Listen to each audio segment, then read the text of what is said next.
Sorry guys, ang pabangit nila. Ang ginto at pilang, mahalaga talaga class yan noon, medieval period.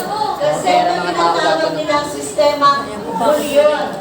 Ang bullion, ito yung coin. Kung makikita nyo, ito yung coin. Gawa ito sa ginto at saka pilang. Isang papangit na nasa likod ko. So, kailangan ng mga bansa para maging makapangyarihan ito, maprotektahan nila yung kanilang mga kayamanan.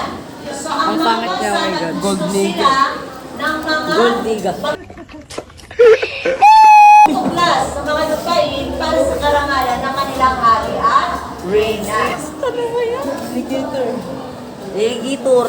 So, ngayon, sabi na, Ang papangit na nasa likod ko. ang paghahanap ng yaman, hindi na yaman na ginto at pila. Ano na ang batayan ngayon sa panahon natin na hindi na ginto ang pilak ang sukatan ng yaman?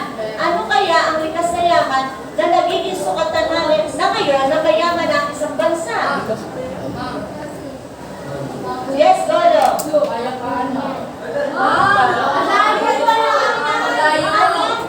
Likas na yaman ngayon ang basihan ng bansa. Hindi kahit sa mayaman kung wala kang kapayapaan. Marami siyang ano.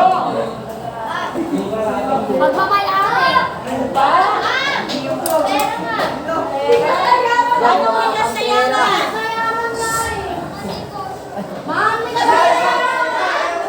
Anong likas na yaman? Ang naging sumama ngayon ng mayaman sa bansa.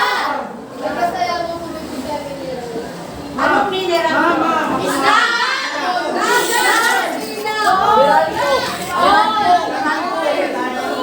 Ma'am, Meralco. Ano yung ngayon Milan? Meralco. Meralco. Meralco yun, diba? Meralco, tama sagot.